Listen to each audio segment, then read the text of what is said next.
దయాకర్ వెంకట్లకు రాష్ట్ర మంత్రి హోదా.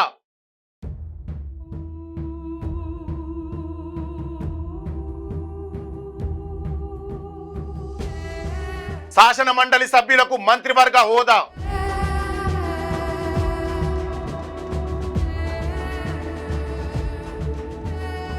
అధికారికంగా ఉత్తర్వులు ఇచ్చిన సర్కార్.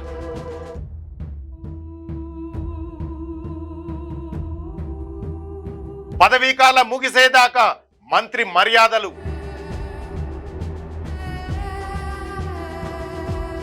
కష్టపడ్డ నేతలకు గుర్తింపు ఇచ్చిన పార్టీ.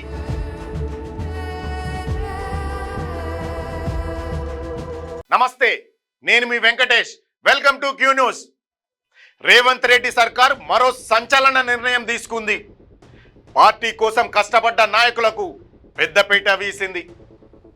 శాసన మండలి ప్రభుత్వ విప్పులుగా ఉన్న ఇద్దరు సభ్యులు అద్దంకి దయాకర్, బల్మూరు వెంకట్లకు రాష్ట్ర మంత్రి హోదా ఇచ్చుకుంటా ఉత్తర్వులు జారీ చేసింది. వాళ్ళ పదవీ కాలం ముగిసేదాకా ఈ హోదా ఉంటుందని తెలిపింది.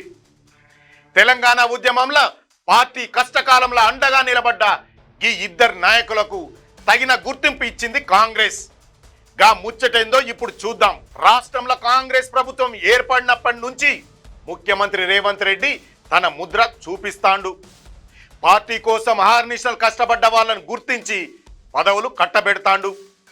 ఇందులో భాగంగానే శాసన మండలి సభ్యులు అద్దంకి దయాకర్, బల్మూరు వెంకట్లకు ఏకంగా రాష్ట్ర మంత్రి హోదా కల్పించిండు.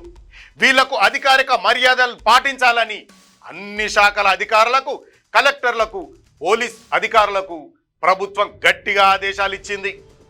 నిజానికి ఈ ఉత్తర్వులు ఏప్రిల్ నెలలోనే అప్పటి ప్రభుత్వ ప్రధాన కార్యదర్శి రామకృష్ణారావు పేరు మీద తయారైనాయి. కానీ అప్పట్లో ఎన్నికల కోడ్ ఉండడంతో ఆగిపోయిన ఈ దస్త్రాన్ని ఇప్పుడు తాజాగా బయటకు తీసిండ్రు.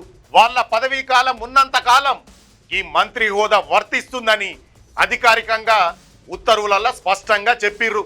అద్దంకి దయాకర్ విషయానికి వస్తే తెలంగాణ మలి దశ ఉద్యమంలో ఆయన పాత్ర చాలా పెద్దది.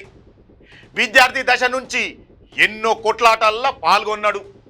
గత అసెంబ్లీ ఎన్నికలలో 2 సార్లు తుంగతుర్తి నుంచి పోటీ చేసి ఓడిపోయిండు. మొన్నటి ఎన్నికలల్లో ఆయనకు పోటీ చేసే అవకాశం దక్కకపోయినా పార్టీ కోసం అంకిత భావంతో పనిచేసిండు.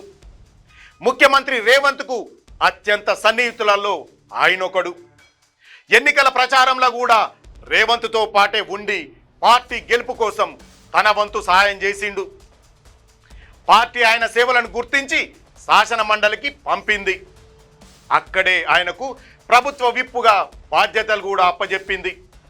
ఇప్పుడు ఏకంగా మంత్రివర్గ హోదా ఇచ్చి ఆయనకు మరింత గౌరవం పెంచింది. విపక్షాలు చేసే విమర్శలను గట్టిగా తిప్పికొట్టే నాయకుడు కావడంతోనే ఈ బహుమతి ఇచ్చిండ్రని అనుకుంటాండ్రు. ఇక పెద్దపల్లి జిల్లాకు చెందిన బల్మూర్ వెంకట ముచ్చట చూస్తే విద్యార్థి నాయకుడిగా ఆయన ప్రస్థానం మొదలైంది. కాంగ్రెస్ విద్యార్థి విభాగంలో రాష్ట్ర అధ్యక్షుడిగా పనిచేసిండు. కాంగ్రెస్ పార్టీ ప్రతిపక్షంలో ఉన్నప్పుడు విద్యార్థులు, నిరుద్యోగుల పక్షాన పెద్ద ఎత్తున పోరాటాలు చేసిండు. న్యాయస్థానాలలో ఎన్నో పీళ్లు వేసిండు. గత సర్కారు వైఫల్యాలను ఎండగడుతూ ఎన్నోసార్లు జైలుకు కూడా పోయిండు. చెంచల్గూడ జైల్లో ఉన్నప్పుడు రాహుల్ గాంధీ స్వయంగా వచ్చి పలకరించిండు కూడా. హుజురాబాద్ ఉప ఎన్నికలలో పార్టీ అభ్యర్థిగా పోటీ చేసి ఓడిపోయినా ఏమాత్రం నిరాశ పడకుండా పార్టీ కోసమే పనిచేసిండు. ఆయన కొట్లాటను గుర్తించిన పార్టీ పెద్దలు శాసన మండలికి పంపి ఇప్పుడు ఏకంగా మంత్రి హోదాతోని సత్కరించిండ్రు. అధికార పక్షంలో ఉన్నప్పుడు పదవుల కోసం ఎంతో మంది ఎదురు చూస్తారు. కానీ కష్టకాలంలో జెండా మోసినోళ్లకు పదవులు ఇస్తేనే ఆ మజా వేరుగా ఉంటుంది. ముఖ్యమంత్రి రేవంత్ రెడ్డి కూడా ఇదే సూత్రాన్ని పాటిస్తాండు. తన వెంట నడిచిన వాళ్లకు, పార్టీని నమ్ముకున్నోళ్లకు అన్యాయం జరగనీయనని ఈ నిర్ణయంతో నిరూపించిండు. ఈ ఇద్దరు నాయకులకు మంత్రివర్గ హోదా దక్కడంతో కాంగ్రెస్ కార్యకర్తలలా కొత్త జోష్ వచ్చింది.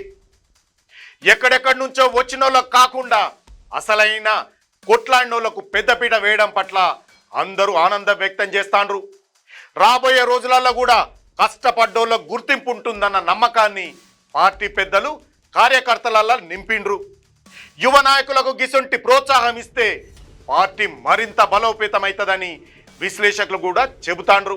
చూశారు కదా, అద్దంకి దయాకర్, బల్మూరు వెంకట్ విషయంలో కాంగ్రెస్ పార్టీ ఏ విధమైన పెద్దపీట వేసిందో.